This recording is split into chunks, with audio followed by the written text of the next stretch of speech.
同城真可以，旅行省到底。本节目由硬核低价藏不住的同城旅行冠名播出。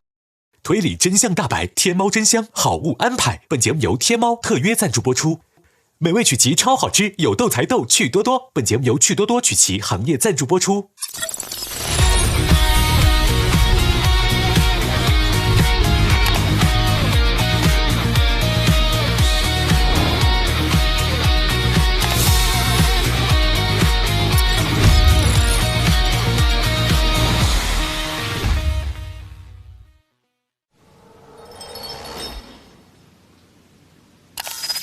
崔丞相邀请我们赴宴。丞相嘎了！你，李国人，其实我就是你那个弟弟。可中求见，你还污蔑了隆冬君。我呢，公主的第一暗卫，都对我不尊重，我就要杀了赫赫哈黑。李国太监为什么突然来攻打我？攻打推国的那个人不是我，罪魁祸首就是他。刻舟求剑是死人。只有我一个活人。快进来，快进来！可以了，把堵住了，太牛了，太牛！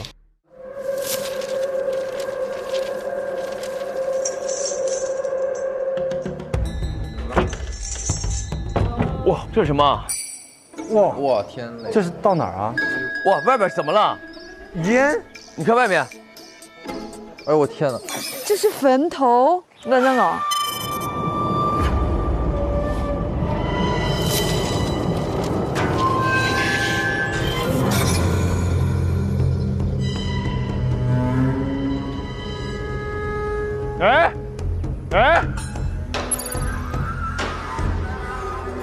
哎，言之有理和君子如玉。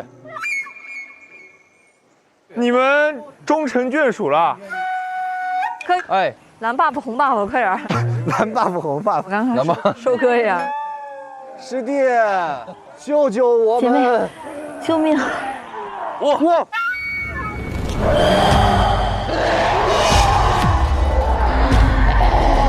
哇！这怎么还有迎宾？开门，开门，开门！哎！哇！后边还有，看，不是这个开不了，只能挤。推呀！哎呀，推呀！啊，推！快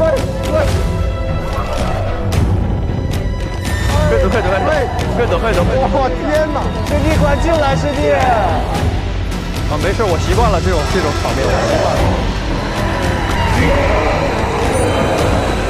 抵上，给抵上，推过去顶上。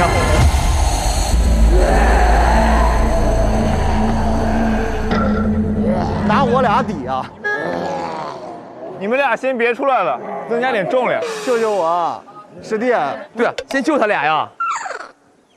钥匙在哪儿？钥匙在哪儿？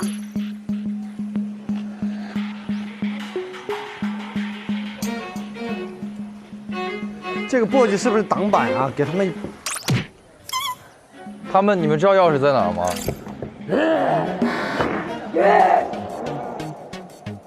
哦，这有钥匙。囚车钥匙找到了，开锁。先放你们出去。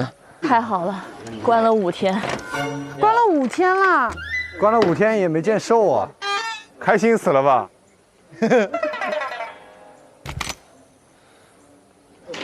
？OK， 来，谢谢。哎，又穿上了新鞋子。哇，姐妹，你终于出来了，你的鞋还好吗？俊子给我换了一双鞋。哎，有只蜜蜂，不能打蜜蜂，不能打蜜蜂。我偏不信邪，为什么不能打他？他们的皇后来这找你了。皇后要来找了。走吧。这扇门是我们唯一能走出去的门。唯一？对，那是唯一的逃生出口，但是需要2个人同时在那边按下按钮，门才能打开。同时摁按钮，一旦松手，按钮就会失效，且关注阴兵的大门也会打开。按下的人要冲出去，且只有1次机会。那你们2人嘛？好呀，二师兄，其实从小呢，师傅就嘱咐我说，武功是非常高强之人，而且你都比武招亲了，你的武功也肯定不差。但我俩有线索，你们不想要吗？你们俩先跟我们说了，然后再去摁嘛。得到敞亮的地方给。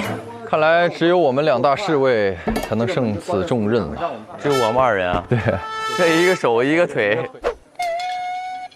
是这样的，有可能会出来拦我们，现在就有这个问题啊。对。冻结卡。OK， 来，快跑吧，很快的。不是，好 ，OK， 那你们俩去按。人家都说这个男士让女士做这件事不绅士，我们就冒天下之大不韪，反其道而行。那我们就走一次啊！真假的？别吧！别，危险！如果你们2人救了我们4个大男人，你们简直就是巾帼英雄。按哪个？按这个。等一下，我们真的要走吗？没事，快点吧。我这开了个玩笑。你快，我们试一下嘛。开玩笑了，我相信你们是巾帼英雄了，已经封给你了。来吧，快走吧，快走。哎呀，真可惜，姐姐。真的。好，出去吧，各位。开了。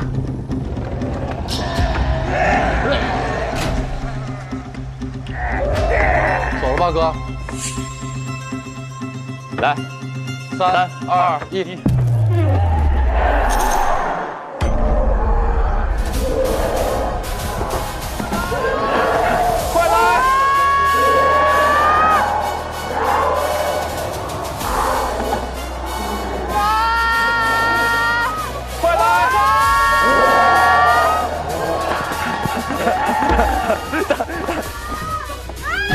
哥，等我。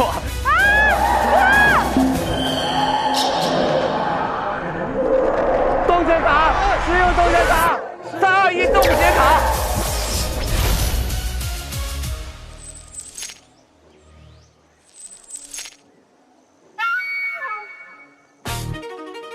哥，快来，大哥，门也要冻结。哎，哥。行了。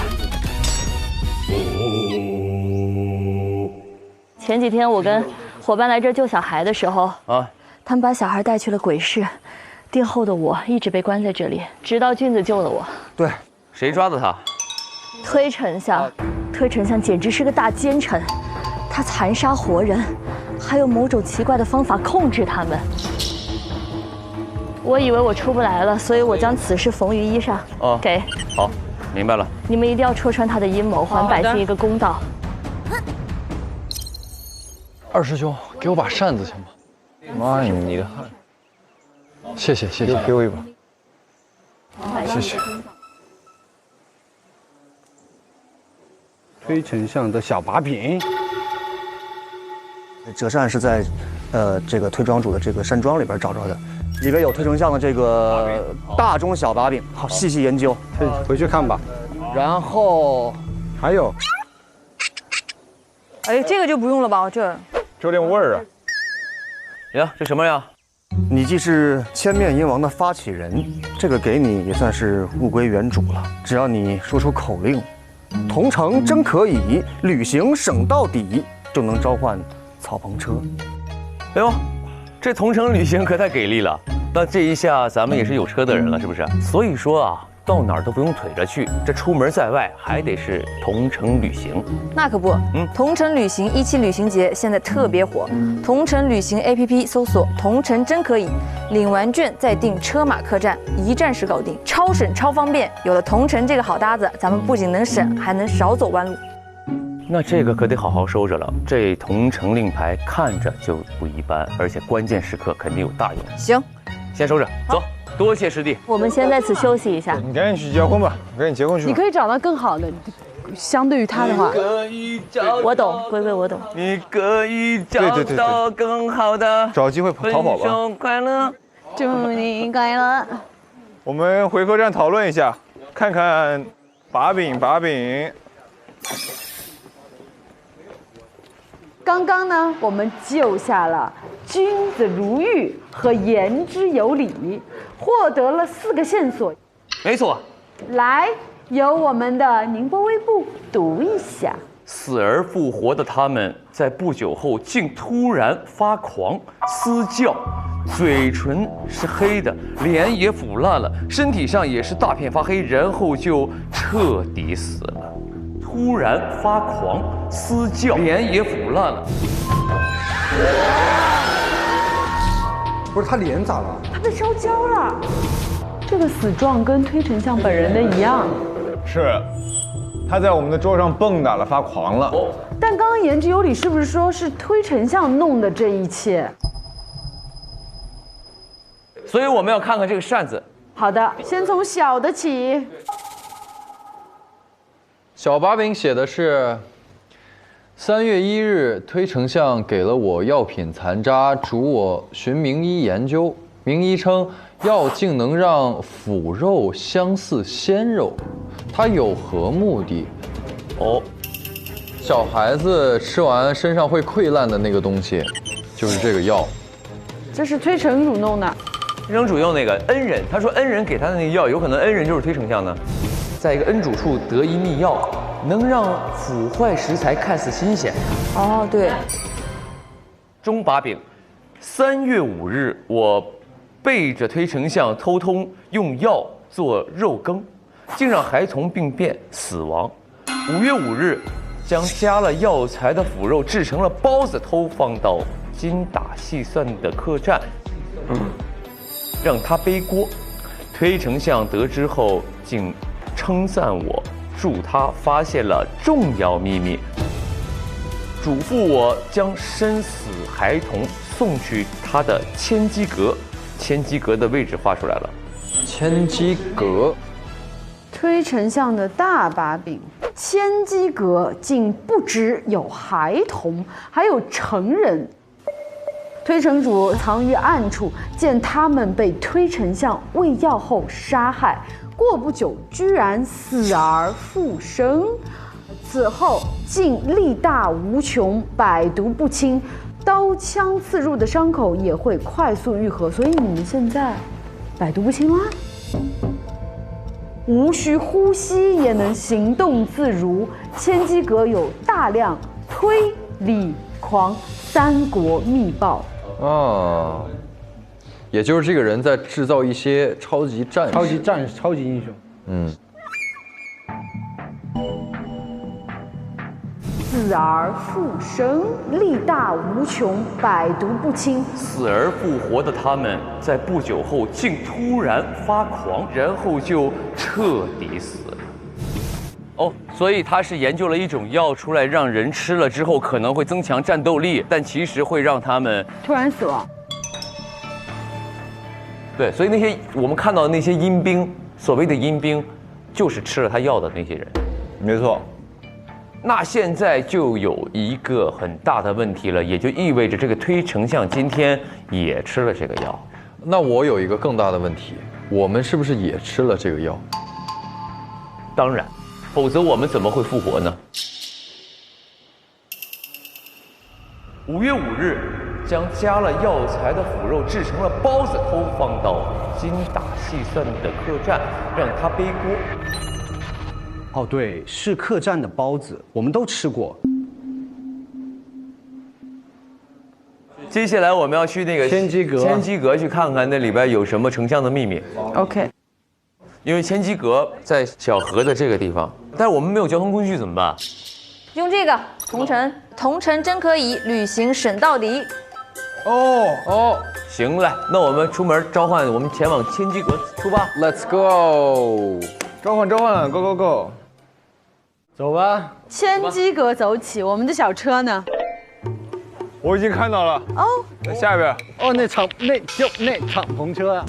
敞篷车来了。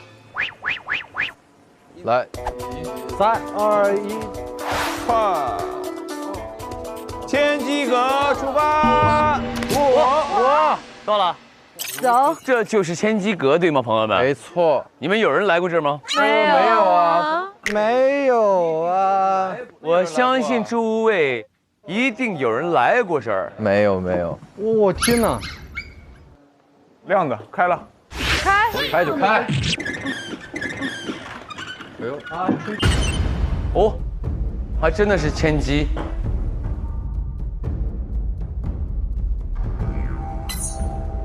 就可以打开。推丞相，您发现沙盘上的一个格子被打开过，还有一个重要证物丢失，因此我加了机关，必须用特殊方法才能打开。推恭喜。这什么东西？这个就是开关。这是黑绿，那个是什么啊？蓝红。我觉得它是放字游戏。那个吗？哦。几个字？赏罚大乱，威首相伴。推象。哎，能拿下来？是摁的是吧？按钮。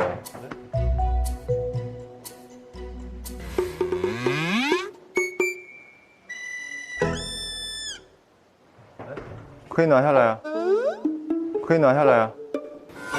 不，摁是放上，大哥，你就像你那鼠标键盘抠下来那个。你怎么成老白了？身份是有身份二字，看吧。OK， 他叫什么呢？狂丞相，对不对？推丞相。狂丞相。我以为他是狂丞相，但他可不一定真的就是。没关系，我们试一下嘛。OK， 来，狂丞相。你说你们别吓我，哦，开了。哦，这儿有柜子被弹开。哦，玉玺。哦，玉玺。好了，黄国玉玺吗？排成一排跪下。哎呦，什么意思啊？你说怎么了？谁的玉玺啊？专军狂推。应主国礼什么意思啊？是竖着读的。推理狂国，君主专应。推理狂国。哎，把这个放这儿中间试试。哦，对，放在这儿。哦。 3、2、1。啊，没用。哎呦，真有用啊！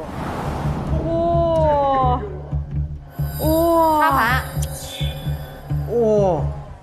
第一步灭狂国，第二步削弱推国，第三步削弱李国，最后一步是什么？统一吗？我觉得最后这个可能就是推理狂国的自己的肖像，一个国标。哦，等一下，是有人想夺这天下，他已经把玉玺准备好了，他要一统三国之后，他做那个皇帝，他想上任，先借推理两国的力量灭掉狂国，就是我们都是他的棋子，是用我们挑拨三国之间的关系。对，他就是鹬蚌相争，渔翁得利嘛。对，做这个黄雀在后。 为什么三个国他只灭狂国，其他两国就只是削弱呢？因为，对呀，为什么就灭我们？因为狂国最弱，还是个欺软怕硬的，他得保留一些实力为自己所用，是吧？狂国公主，哎，何许人也，胆敢触碰我国公主？再碰一下，我就驾驭你。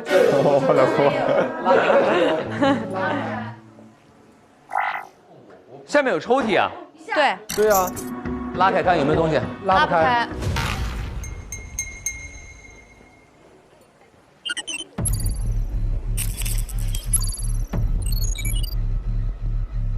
这是黑绿，那是什么？蓝红。啊，等一下，颜色。哦，棋子底座。我拔出来。哦，对对对。哦。 就是绿，哦，弹开了，哦，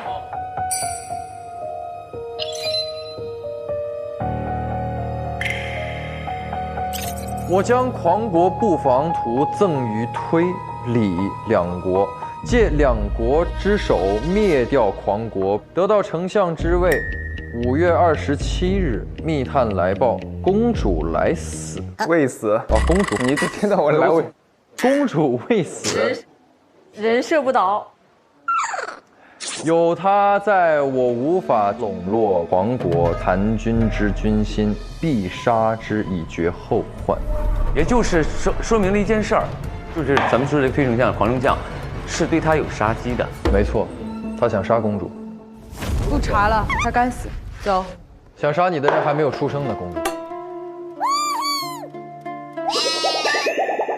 如果这个推丞相想杀他，那你就有可能杀人动机了。没错。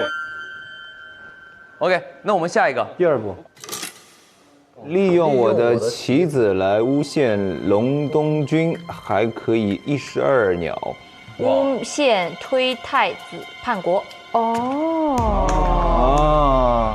就是他干的，他干的，没错。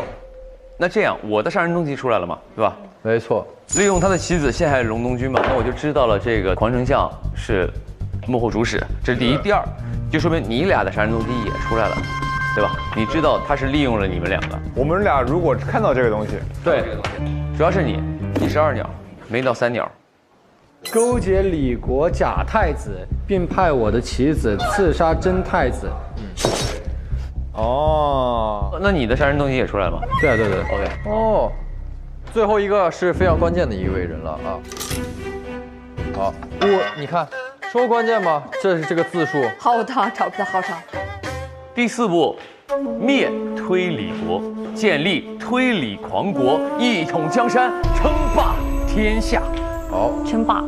第一，征集军粮钱财。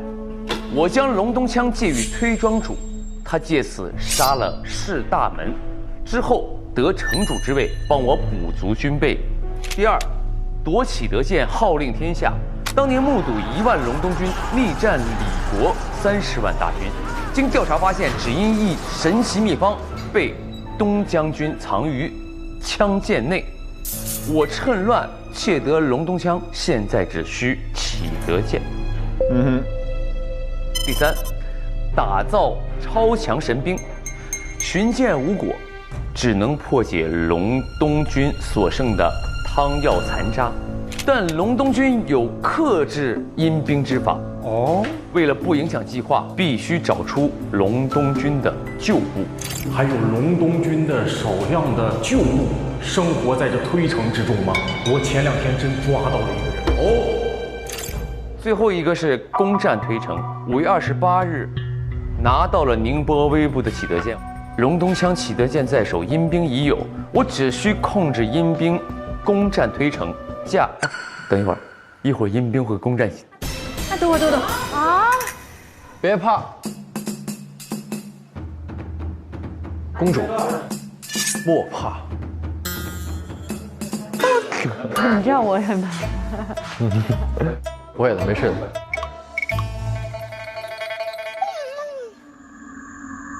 你在那儿全攻击你一个人，你不要在那边搂着姐姐。快！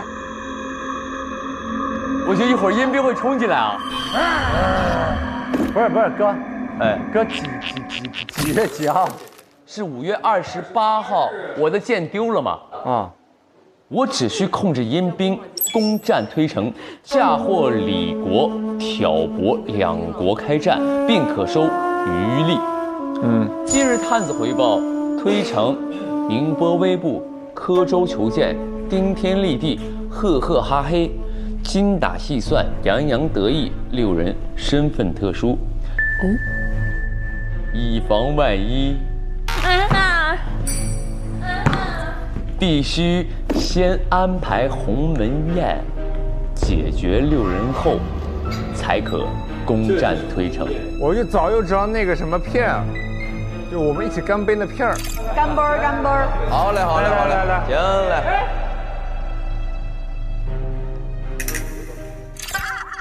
我们都吃了，怪不得我现在觉得我浑身无力。可是你吃的最多，刚才欣欣姐把好多都拿给你，你都给吃了。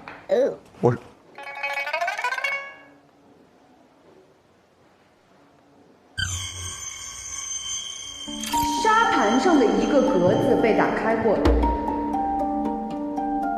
还有一个重要证物丢失。这个几个抽屉里边，我们那个凶手来到这儿之后是有把其中里面的东西拿掉了，物证丢失了。这个物证是什么？我刚才想到一个东西，不知道对不对。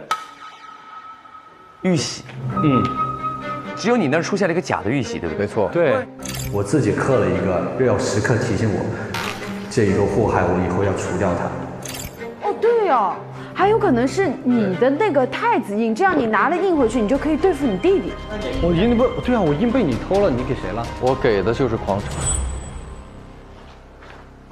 你的。哦。你的。我当年坏事干尽。我当年把真的印给了狂丞相，所以狂丞相有李国的真印。我觉得太子之印现在就在我弟手上。啊？对啊，我给狂丞相了。不，你给了狂丞相，但是这场战争在持续，只有坐上了那个位置，有那个印才能。不。你弟弟现在手持假印，因为知道哥哥的印丢了，他直接做了个假的。真正的印在狂丞相这里，所以你那天来千机阁偷的就是这枚真印。你真印啊！我是说你的意志啊。这一出好戏，真是够抓吗？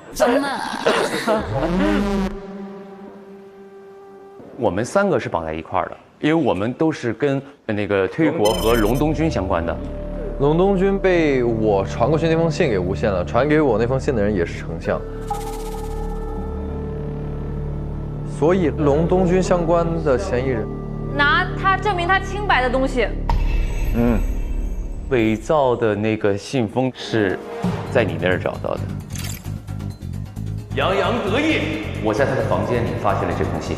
伪造信封的印是假的，但你找到的那个印是我刻的。你刻的？因为我会雕刻，我刀工了得，所以呢，就是帮军队刻了那个印。也就是我父亲的印是你帮着刻的？对，我帮忙刻的，所以我能认出真伪。然后以及就是说我收藏了一个残次品。皇丞相有假印，有假的印，所以那个人过来要偷这枚假的印。所以是你到这儿来拿到了狂丞相的假印。哦，我知道了，这个人确实是来取印的，因为这个印可以让他平反。应该是把这个印拿出来，告诉大家说，当年这个是假印，一印你看这是有人作假，我们军队是清白的，还是还清白。那谁要来做这个事儿？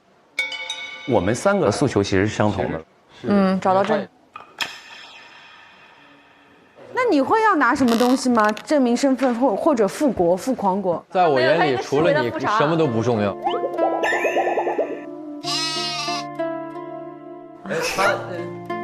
有可能要拿复国的物证。下一个空间，这儿，在我这儿，我已经找到了。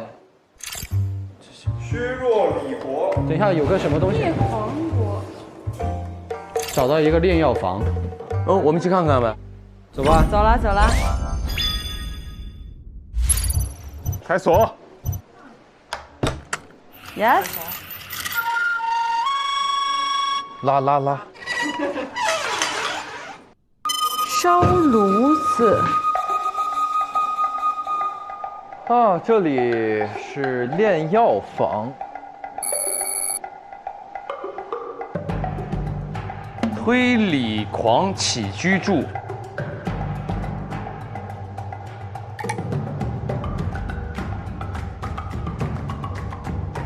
那谁衣服那是？不知道，我都拿过来。好。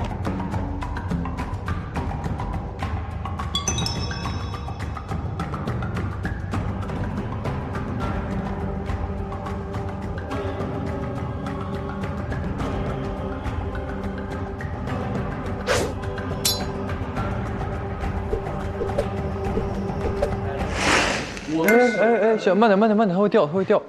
我拿着。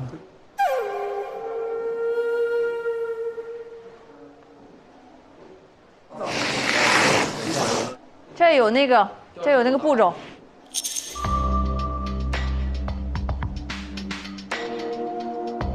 奉天承运，皇上驾到！推理皇帝诏曰：正将启程前往推城，沿途凶险难测，平日里须由幽冥二老贴身护卫，唯有每日午时炼药之际，方可屏退左右，以防机密外泄。炼药前，推手下须将药材铺置，炉底1/3处，再取推壶湖水加至炉顶，待朕进炼药房前，幽冥二老需检查炼药房无人藏匿，并确认炉内水已满至炉顶，盖好炉盖并上锁。正午时整开始炼药。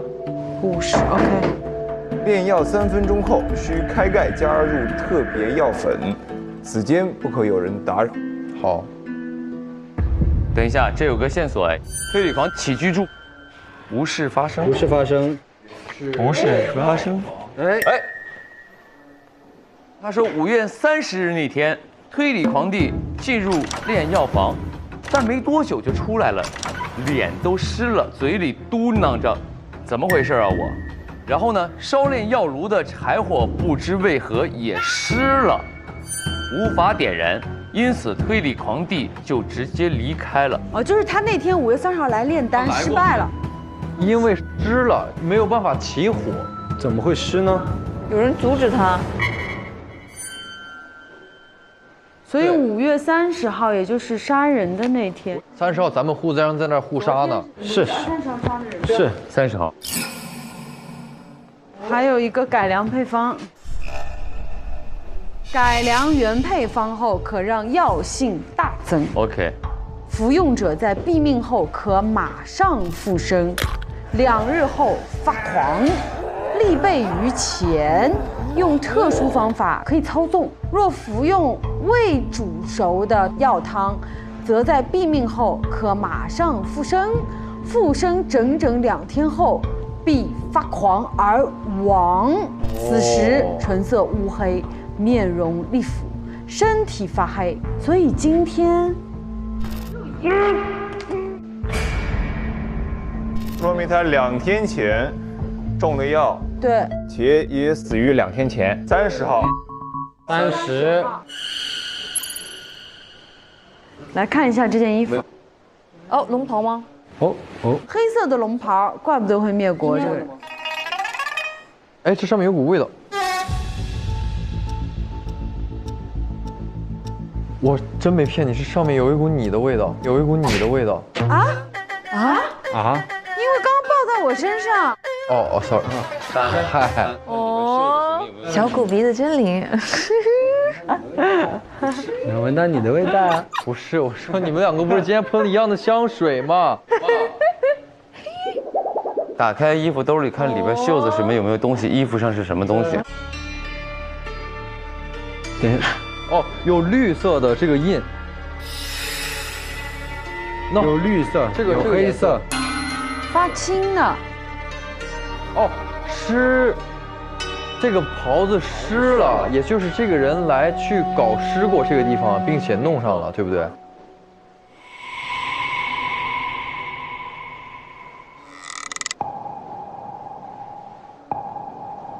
正午时整开始炼药，炼药3分钟后需开盖加入特别药粉，但没多久就出来了，脸都湿了，嘴里嘟囔着：“怎么回事啊我？”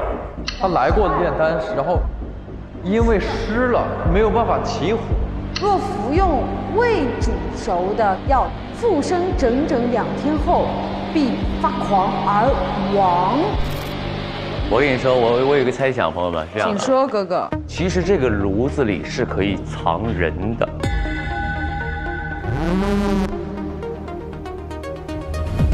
哦，什么意思？这一章呢写的是炼药方式嘛？对。第一步是把这个丹炉草药铺至1/3处，剩下的2/3干嘛呢？加水。打个比方，如果我是凶手，我知道这要铺完药，铺完药之后，我可以在这里藏着。因为这个狂丞相炼药的时候不许任何人打扰，每天他是炼药的时候是50，3分钟之后他要开盖加药，在这个时候呢，可能开盖加药的时候，这个藏在里面的人就可以杀掉他。看这个地方写了一个5月30日那天，推理狂弟进入炼药房，但没过多久就出来了，脸都湿了，嘴里嘟囔着：“怎么回事啊我哈！”就是因为凶手可以躲在炉子里，趁那个推丞相打开盖子的时候，从炉子里把他按进水里淹死。哦，所以这个人是服用了未煮熟的药汤。对，然后未煮熟，因为3分钟水不可能开嘛，对吧？对。什么样的人才能藏在里面呢？幽冥二老需检查炼药房无人藏匿，并确认炉内水已满至炉顶，盖好炉盖并上锁。正午10整开始炼药，炼药3分钟后需开盖加入特别药粉。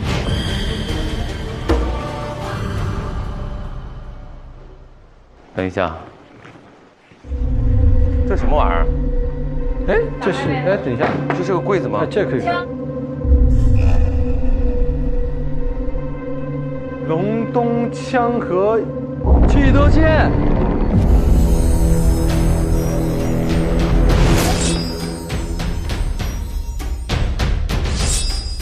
这原来是真的启德剑，这么帅啊！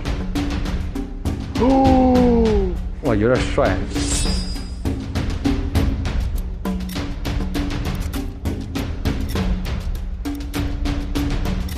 终于找到他了。这隆冬枪一看就不是咱们小隆冬将军的，太短了，这枪太短了。对，短了半米，还行吧，还行，可以。这拿着挺没气势的，是不是？有点像你的拐杖。这不是我的工具，这是我爹的。据此推断，一定是爹不是很高。OK， 等一下。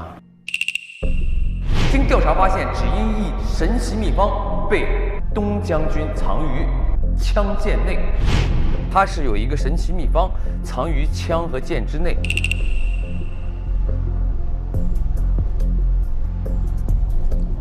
这个可不可以拧下来？应该可以，可以拧。对，哦，一头一尾。试一下这2个可以怎么合并一下？要把枪头拧下来，注意安全啊！哦，这儿，哥，这儿。哦，就说它短一截嘛。对。不短了吧，哥？有道理。齐德龙，齐东强。咚！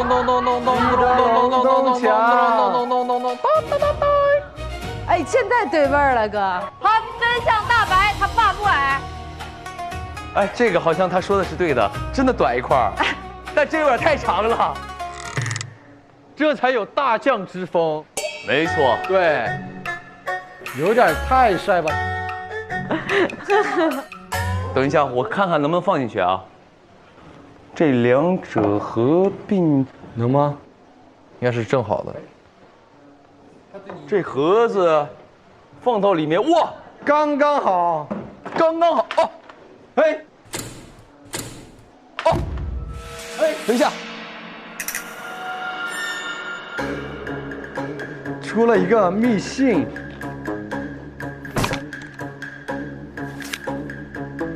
我们竟然破解了齐德隆冬秘籍。秘籍？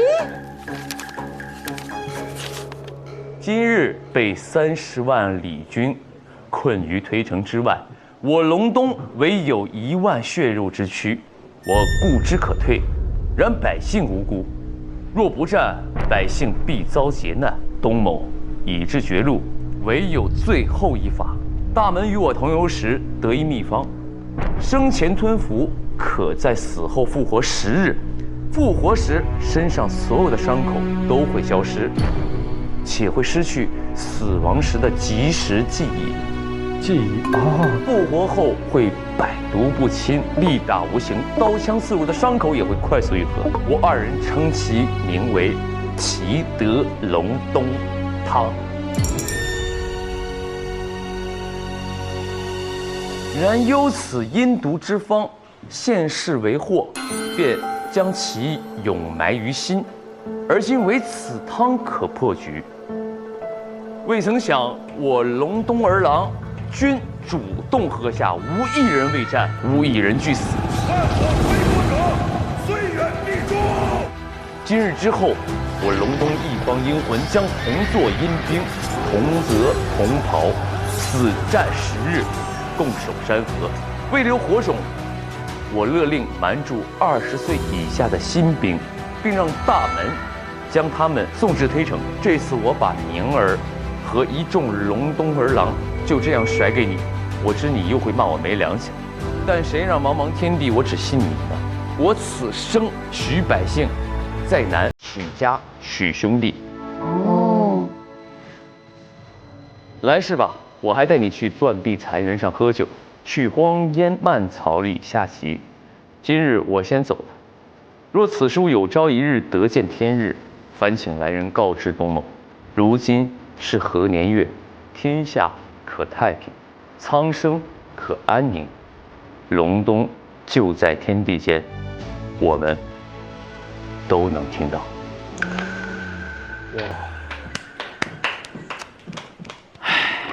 喝了这个汤的一定是宁波微步，因为他已经对上了所有的症状，有可能是有人给你喝了这个汤呀。等一下，我们是今天才知道此秘密，对吧？对，之前没有人共同拥有过隆冬枪和启德剑，这个秘密是5年前的秘密。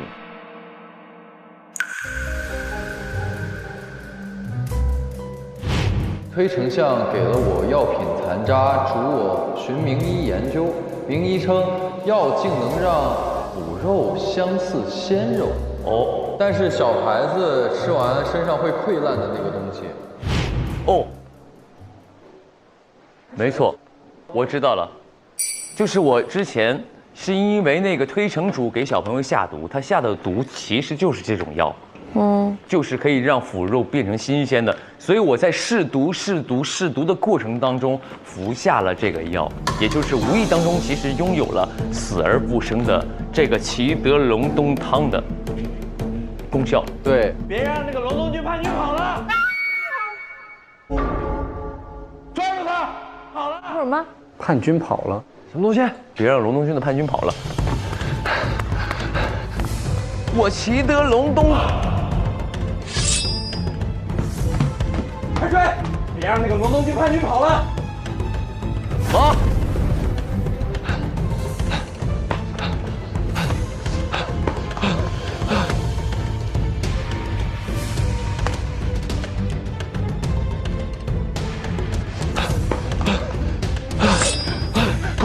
快！哎呦，这个是好人，这好人！快进来！快进来！怎么了？现在有大批阴兵即将袭来，整个推城都快被攻陷了，只有隆冬军能够抵抗他们了。只有隆冬军可以抵挡他们。隆冬军不是只有一些残部了吗？但隆冬军有克制阴兵之法，必须找出隆冬军的旧部。其实我是隆冬军的旧部。哦。之前，推丞相一直在搜捕我们，因为我们掌握了克制阴兵的方法。但这个方法，只有隐藏在百姓当中的校尉们才知道。校尉，普通的士兵不知道。而召唤的办法，需要隆冬军的少帅对着树喊出“隆冬军少帅在此”，便可得隆冬军旗。立我军旗，以隆冬于野，同守山河，隆冬军可在为号，定有人相应。这么帅！哇塞！等一等，你再说一遍。从哪儿开始？从头开始。我立于天地之间之后。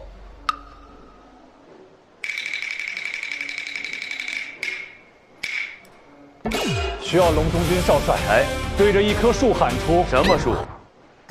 一会儿我带你们找。好的。对着一棵树喊出“隆冬军少帅在此”，便可得隆冬军旗。哦。立我军旗，换我子弟，以隆冬于野，同守山河，隆冬军可在为号。天地间，定有人相应。好。以隆冬于野。与我共守山河，隆冬可在。有点太帅吧这两集。少帅，时间不多了，我带着你们去找那棵树。好，走走，快走。少侠，少侠，快跟上！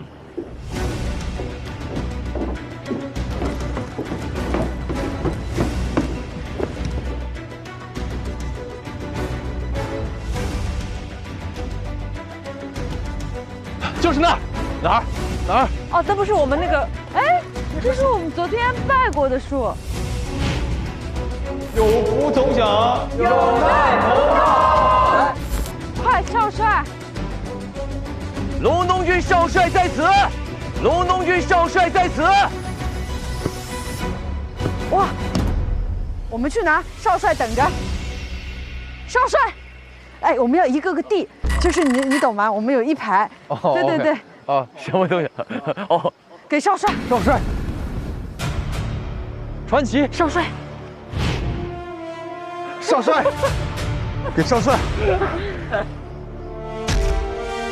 这，少帅开旗，旗开，得胜，东。这边是我们隆冬军旗，没错。走，前面有旗台。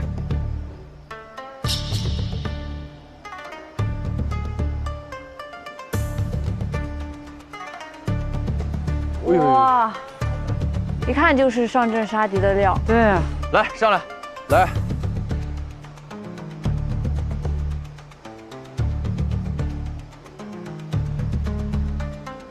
来，我们把手放上来。OK， 来，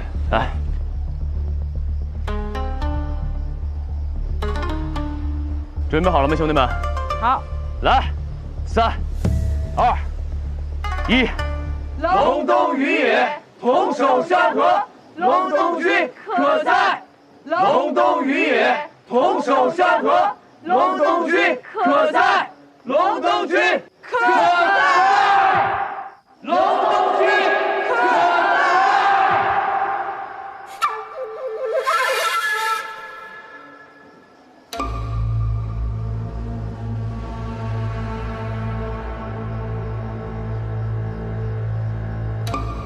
这是隆冬军吗？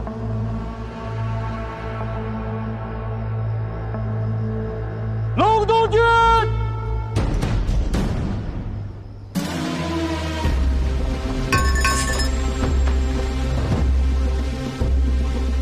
隆冬军！到！哦，隆冬军，长枪队出列！哦！到！隆冬军近战队出列！到！哦，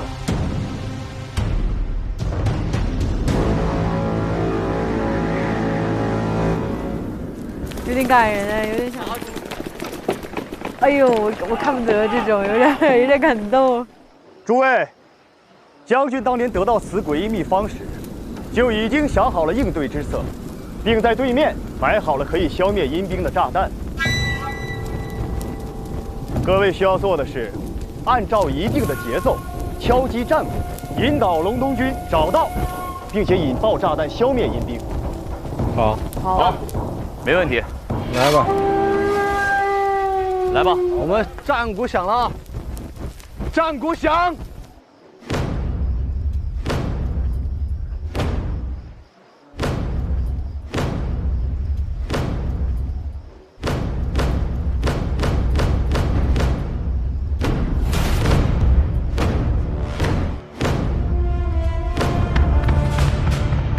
隆冬军上！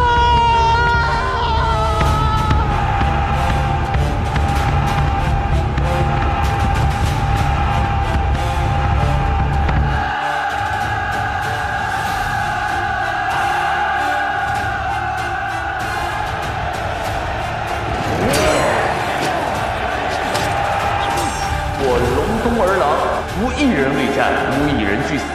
今日之后，我隆冬一方英魂将同作阴兵，同泽同袍，死战10日。共守山河。为了天下和平，不谈婚嫁。我们要把这个和平维持下去，我们不联姻。要为天下百姓苍生做一个顶天立地的好人。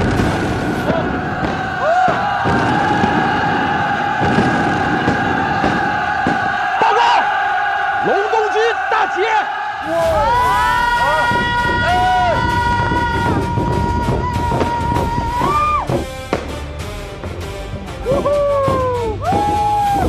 止戈墨染苍生血，挥棍只为护航营。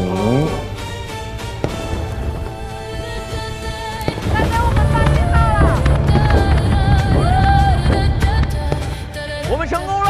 耶！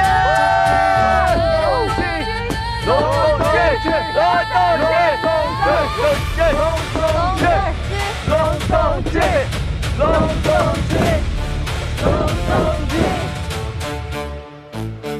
隆冬军，隆冬军，隆冬军，隆冬军，隆冬军，隆冬军。为什么一定要这样？要有气势啊！为什么是隆冬军？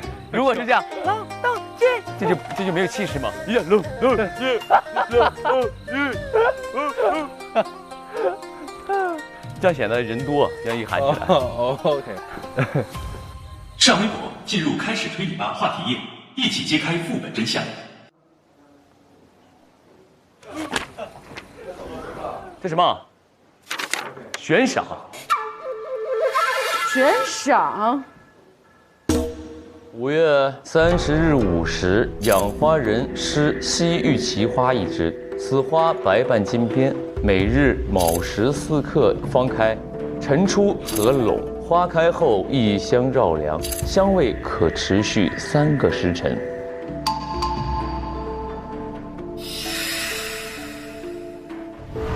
回去的那个路上，我看到了墙角开了2个白色的小花苞。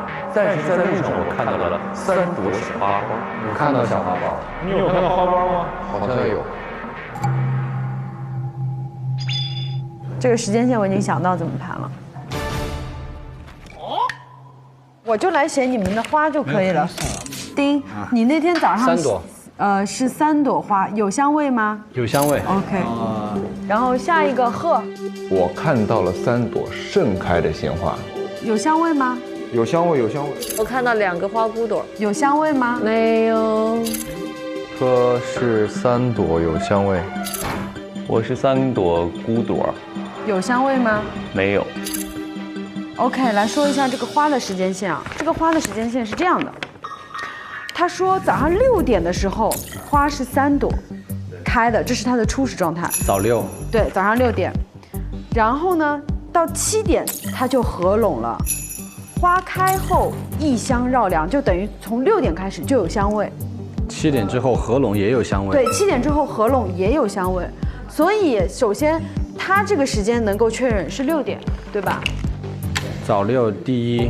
对，然后这个采花大盗他是在什么时候偷的花？他是在5月30号当天午时，也就是11点的时候，他偷走了1朵花。所以在这个时候，只要看到2朵花骨朵的人，都是在11点以后。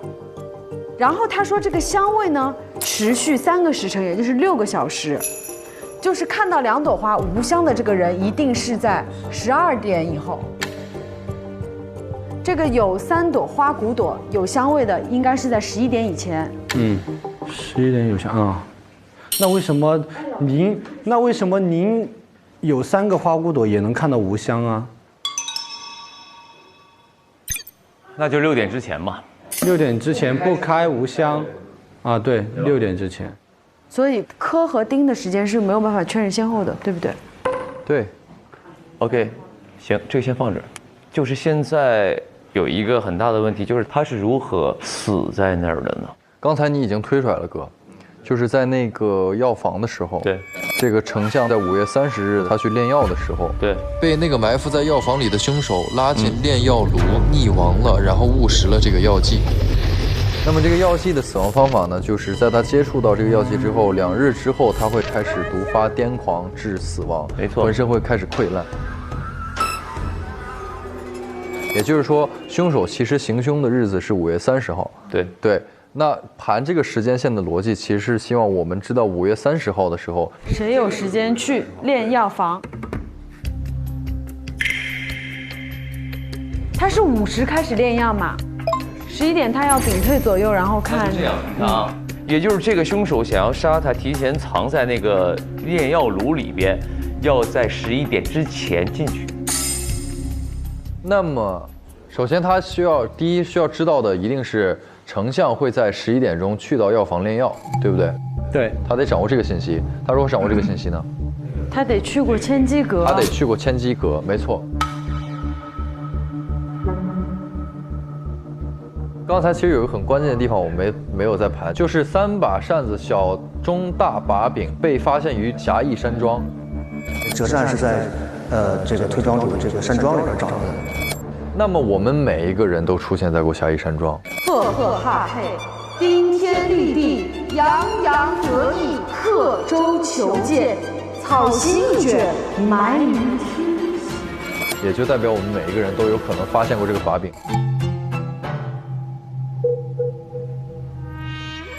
推丞相的大把柄，千机阁有大量推理狂三国密报。就是如果有人看过这个扇子，应该知道千机阁的事儿。对啊，想要去千机阁一探究竟。我现在说一个关键的点啊，我去过义庄，但是我没有进去啊。我想进去查的时候，发现推丞相正和别人在密谋什么，但是发现公明二老在，所以呢，我就偷偷溜走回去了。我觉得，那我日后再做打算，因为我要回去找我的启德剑，我的目标是找剑。为什么你是没有进过义庄？你如何证明你是没有踏足过？既然你都已经前去义庄调查启德剑之事了，你怎么可能就在门口溜达一圈就走了？哦，没关系，那你想给我拉回来也是可以的，对吧？你们再看一下啊，就是这个把柄上面写的就是。他们被人杀害之后，过不久居然死而复生，无需呼吸也能行动自如。你看，无需呼吸，什么样的人才能藏在里面呢？无需呼吸也能行动自如。你看，无需呼吸，也就是这个凶手想要杀他，提前藏在那个炼药炉里边，要在11点之前进去。刚刚吕朵森，百毒不侵，他已经喝过这个了。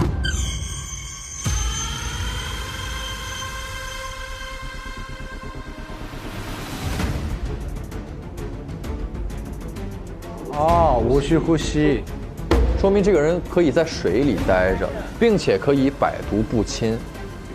哦，好了，可以排人了，就根据这个可以排人了。就是他去那个千机阁还没有吃过药，还没死过的话，他待不住3分钟。没错，那谁是11点之前被人杀掉的？我们可以盘一下吗？我们这样啊，宁哥，你6点前杀的这个人是谁？是杨。杨，所以杨 OK 的，符合，对不对？他6点前喝了这个药，对不对？柯，你在7点到11点之间杀的这个人是谁？贺，那么贺也是有的。贺，你6点杀的是谁？丁，所以丁也是符合的。我12点去杀的柯。柯，那柯这个人其实没有。没有，我是11点之前杀了他一次。哦，但是我被杀2回是吧？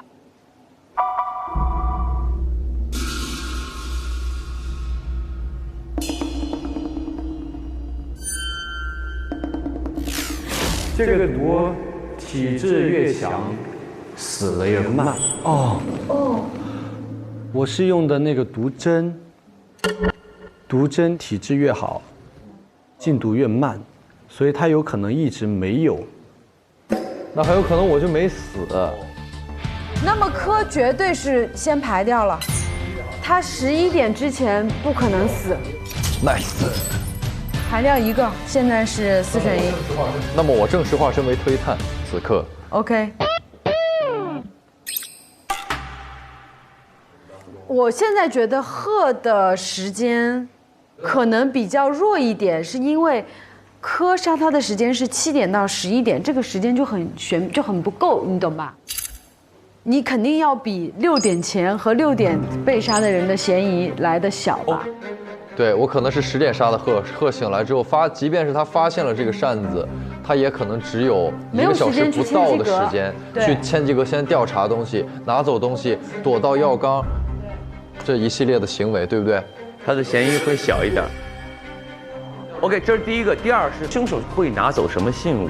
对，我觉得就是一个点，就是印，要不是太子印，要不就是隆冬将军的印。对，所以其实凶手就在杨、小丁还有我们3个人跟印相关的。但是有一点的是，我那个印，我还是要洗脱一下，因为我知道这个真印绝对在我弟弟那儿。因为如果假印这么好弄的话，我早就弄了。你懂我的意思吗？你的意思是你去千机阁根本没有要拿的东西？对啊，我就是我在我的立场，只是我的立场。真的是这样吗？在我这儿的是这样。如果我是推丞相，我为什么不把这个印给我的傀儡，而去做一个假印给他？因为这个推理框有可能那个真印一直是捏在我手里，我怎么操控傀儡？我不可能把实权真的给他。比如说今天我要你去干什么，要去攻打了，你用一下我这个印，我带着什么幽冥二老过去帮你摁个东西 ，OK， 我帮你通过这个律法，然后这个印是收在我这儿的，不然我还要统一推国理国，对吧？我不可能把印给到你，不然这个大权不就真的交给李国了吗？不是啊，他只是让这两边乱起来就可以，他不需要说这个权要掌握到自己这儿。其次还有一点是时间充裕的问题，我的时间没有杨充裕啊。宁哥，你6点前杀的这个人是谁？是杨，所以杨 OK 的。贺，你6点杀的是谁？丁，所以丁也是符合的。我12点去杀的柯，那柯这个人其实没有，我11点之前杀了他一次。你们2个的时间是一样的呀？不一样。有一个微妙的点是他在11点之前去把你杀了。对，快到11点，我要捅你的同时，我要去那个杀了推丞相。我的话，我觉得时间就太赶了。说到时间充裕，现在我又觉得杨的嫌疑在我心里比较重了。因为比如说是丁的话，你想丁他在6点前被杀，在义庄醒过来，他7到11点肯定卯着劲儿的在炼药房和千机阁里去炼药。这个肯定要提前的。他不可能在7到11点抽个空去杀柯，对吧？但是杨的时间线就很稳，就是6点我去调查，然后炼药房11点埋伏全部弄完了，12点我去杀个人。我反而觉得洋洋得意的嫌疑会小一点，因为打个比方，如果我是凶手，我竟然去过那个炼丹房，我应该知晓这一切的发病时间嘛？你是说他游刃有余？是他太游刃有余了，而且太符合这个东西了。因为他是11点炼药，所以我作案一定要在11点以后，但是12点之前。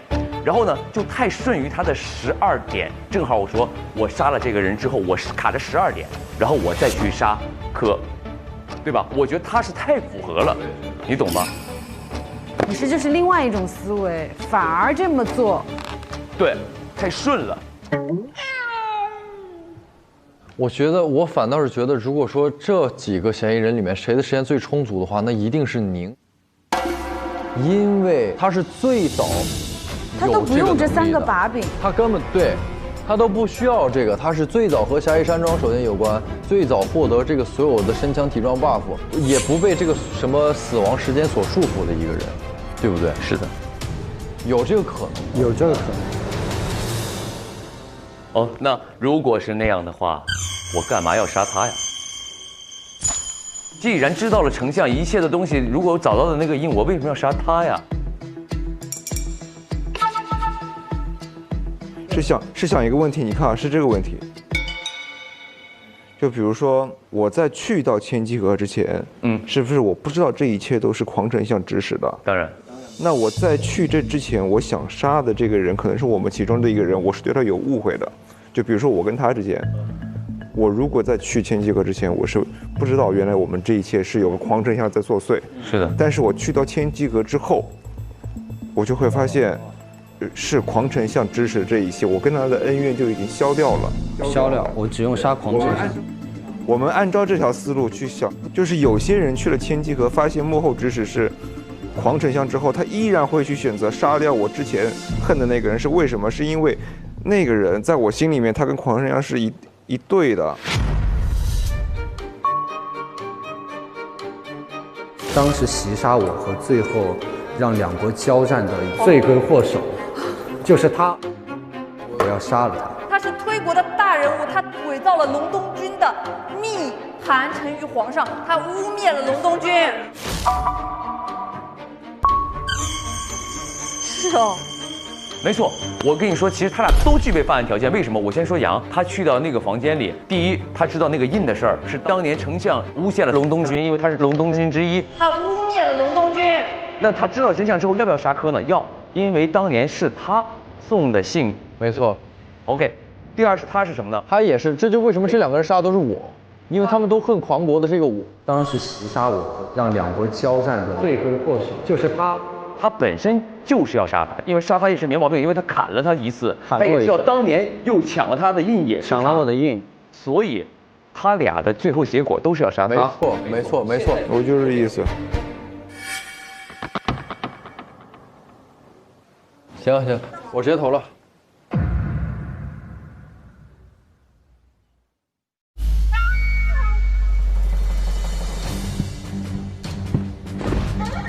我觉得嫌疑最大的两个人，一个是顶天立地，一个是洋洋得意。可能在作案时间上，洋洋得意太充足了，所以我投了定。我投洋洋得意，因为他时间最早，最有时间去作案，他也很有作案动机。他是一个，就算知道了推丞相是幕后操纵者之后，依然会选择杀掉柯的那个人。本案我选择的凶手是，就是他了。我今天就把票投给，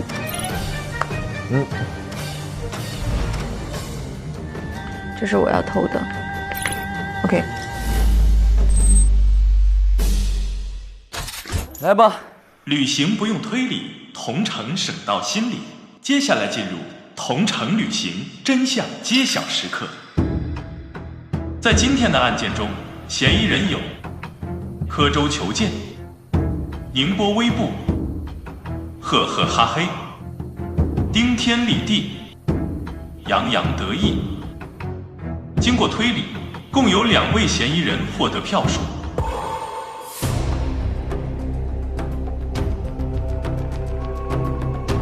他们分别是洋洋得意，谁在栽赃，谁在陷害？顶天立地。啊，你们2个凶手站中间吗？来，往前一步，还指我呢。他们中有1人获得4票，不会是我吧？1人获得2票，获得更多票数的人就是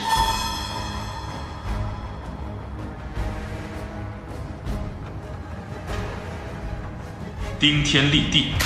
哦，我今天又把票投给了顶天立地，也是非常符合作案时间和动机的一个嫌疑人。我选择的凶手是顶天立地，我选他是因为他符合我们所有觉得有动机去千机阁拿东西、杀推丞相，然后有充足的时间。这是我要投的。OK， 我跟小丁的很多时间线是重合的，最有嫌疑的只能想到的就是小丁了。我投洋洋得意，行动线上，丁是先杀科再杀推，阳是先杀推再杀科。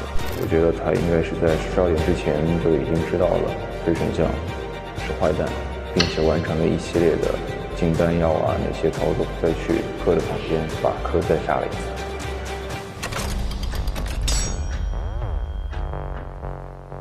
恭喜你，恭喜我是啥意思呢？你是坏蛋是吧？没错。一杀封神，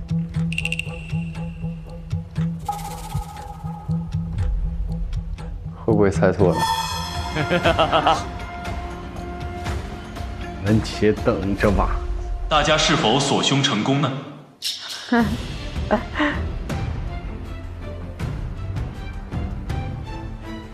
我宣布，本次案件锁凶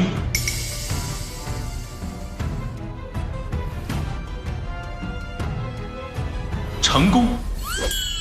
啊，还是失败？失败呢？还是失败呢？本次锁凶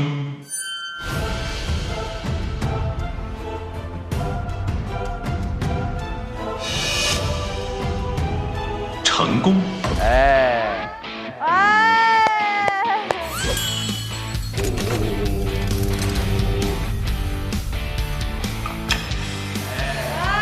所以是你。太谁投的我？我投了你，我也投了你。你知道他是我们开推团的后手，什么意思？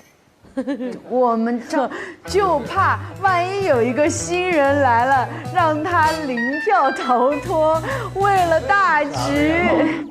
现在宣布大家错过的关键性证据。关键性证据，你们还记得那个印吗？对，记得。是不是很粗糙？我找到了一些东西。这个一个印上面写着李太子印。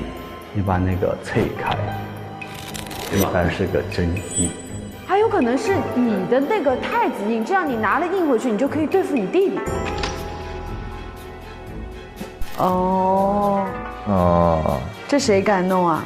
但是我更好奇的是，你今天是从哪一刻开始绝望的？他奋战到了最后，其实没有绝望啊，没有绝望，宝宝，其实是你自己心虚。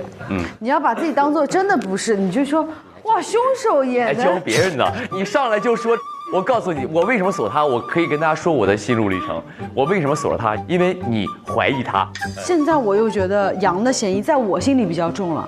我说哦，那阿金怀疑他，他是明灯，那估计是定了。对，我是真的是这样的。行了，各位，是这样的，不知各位是否还记得我们服用了什么药？哦，我们服用的叮铃当啷汤。没错。就是这个叮铃当啷汤会有一个后果是什么？什么？生前吞服，可在死后复活10日，名为祈德隆冬汤。我们不求同年同月同日生，但求同年同月同日死。但是你，我不死，我就不死。没有，你送我们一程不可以吗？送我们一程吧。哎。能和你一起死，甘愿。朋友们，来，今日我备了佳肴。我觉得我们经历了这一切，虽然各有各的仇，各有各的怨，但我觉得从今日起，我们就是同年同月同日生。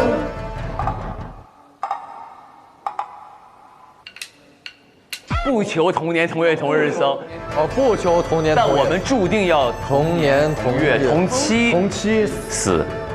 那诸位，这临走之前还有什么愿望吗？那么我这个一生都在柯州求见，可惜州已行矣，而剑不行。如果有来世的话呢，就希望我可以自由自在的活一辈子吧。哦，说得好。我想要活得久一点，我想要得到龙东枪，我想要做一个正义人士，号令天下。说得好。希望我们的后人能够记住我们这些热血的历史，以此为鉴，往后不再有无辜的牺牲和混乱的战火。我觉得我们能活着，是因为有人替我们去死了。希望下辈子歼灭鹰王这个组织也能得到延续，能够去帮助到更多的人。当年我阿爸的愿望就是希望每一个人都可以好好的享受自己平凡的生活，因为当风浪过去，不论输赢、英雄或者成王败寇，我们最珍惜的还是活在生活当中的每一分每一秒。你要知道，此刻的宁静是我们所有人拼命得来。祝你们每一天都过得幸福安稳。是的，那我希望天下太平，万物安宁，而且在这个世上的每一个人都可以寻找到自己的侠道。好的，那我们就为这此刻的天下太平和万物安宁干杯！来，各位，干杯！喝了这杯酒，来世见。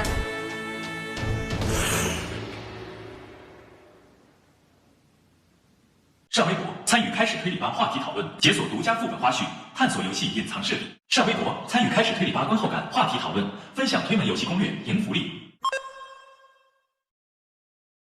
经历完本次的案件，我最深的感受就是家国大义就在我们每个人的心里。龙东军会为了守护百姓，自愿喝下秘药变成阴兵，百姓也会帮助龙东军守护他们留下的火种。大家都在尽自己所能的去为安宁出自己的一份力。在这个故事里，我饰演的推国太子一直想追求心中的和平，但最终被贬为庶人，流落民间。当他发现朝堂上的勾心斗角让自己没办法完成心中梦想的时候，决定从身边的小事做起，用自己赚的钱尽可能帮助身边的小人物，用这种方式一步步靠近梦想。我认为这也是一种侠义，只要心怀善念，努力生存，尽我所能帮助他人，也能成为照亮黑暗的微光。不用拥有多大的本事，守住心底那份善意，就足以温暖身边的人。宁鸣而死，不默而生。故事中的大家都有着就算被误解，甚至丧失生命，也不愿意沉默着苟且偷生的不屈态度。这就是我心中的侠义。英雄不是生来无畏，而是选择了勇敢。推城百姓的岁月静好，其实是由无数龙东军的牺牲所换来的。就像我们现在一样，很多我们生活中的美好都离不开那些替我们负重前行的英雄们。其实我觉得侠义非常简单，在我看来，侠义或许就是在看见任何弱者的时候，都愿意为他们伸出一双援手。经历完这次案件，我明白，真正的强大不是要赢过别人，而是要守住心底的那一份善意。哪怕可能前路再难，也总有人要站出来，为该守护的人坚持到底。世界上没有天生的和平，安稳来之不易，战争从来不遥远，只是我们有幸生活在了和平年代里。我们现在的安稳平淡、衣食无忧的幸福生活，都是一代代先辈用坚持和牺牲换来的，是他们的拼命守护，才换来了我们如今的岁月静好。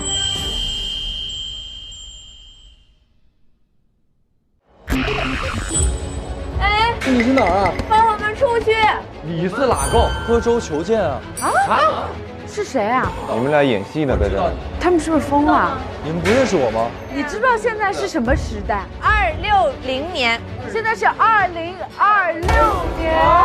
不对，他叫宁波微步，顶天立地，赫赫哈嘿。精打细算，是你把我们4个买了送走的。稍等一下，我的名字精打没有细算啊。我是顶天，我叫赫赫。啊，这当中必有猫腻。哦，这个声音你知道是什么吗？阴兵甲的声音。这是谁？这不是推馆长吗？穿上阴兵甲之人必会五官渗血而死。他穿上了，他一剑把自己的喉给封了，因为控制了他的心神。哎，这是一个什么啊？这上面有一个骷髅头，一个 R， 它应该是个组织的印记，很可疑。哎，你的标识 R 墙上有一个 R 的标识。我们怎么到 R 公司来了？你知道这是什么东西吗？有点危险。这里是哪儿啊？小子们，把这6个人带到那边关起来。走，都老实点，给我看好了。我觉得这个箱子里肯定有东西。有人在叫。什么声音啊？我他要抓我们了。那个门应该可以进去。继续开，快躲起来！怎么刚才关起来那几个人就找不见了呢？他们别让我们抓他们，抓了非给他们劈罢了。站住！不许动！他举着枪过来了。车里边有枪和盾，快！咱俩配合，双枪。掩护。终于找着你们了！我是本案的凶手，顶天立地。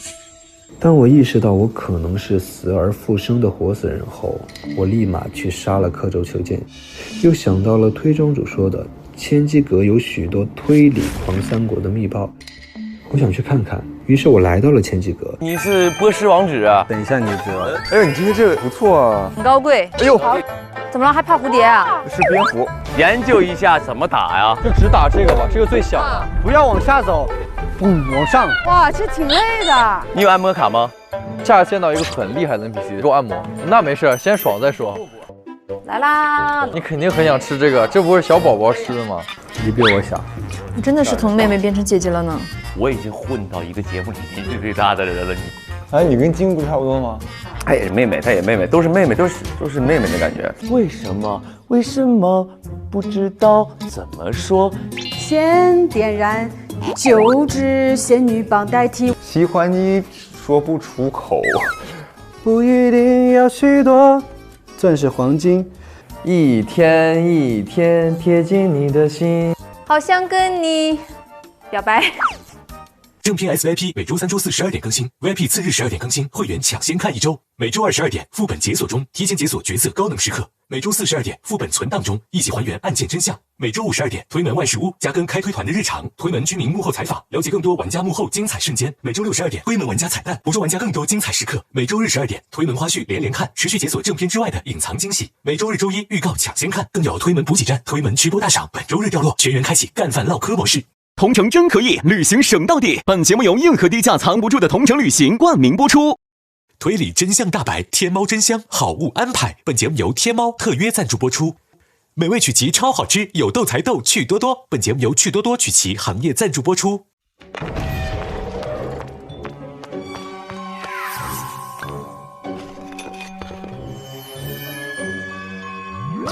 Nano 开推联名周边，腾讯视频 Goods 商城热售中，快来抢购吧！到腾讯视频打开开始推理吧第4季，找到播放框下一起玩，加入在线锁凶游戏，变身推探，与推团同步破案，赢取金钥匙。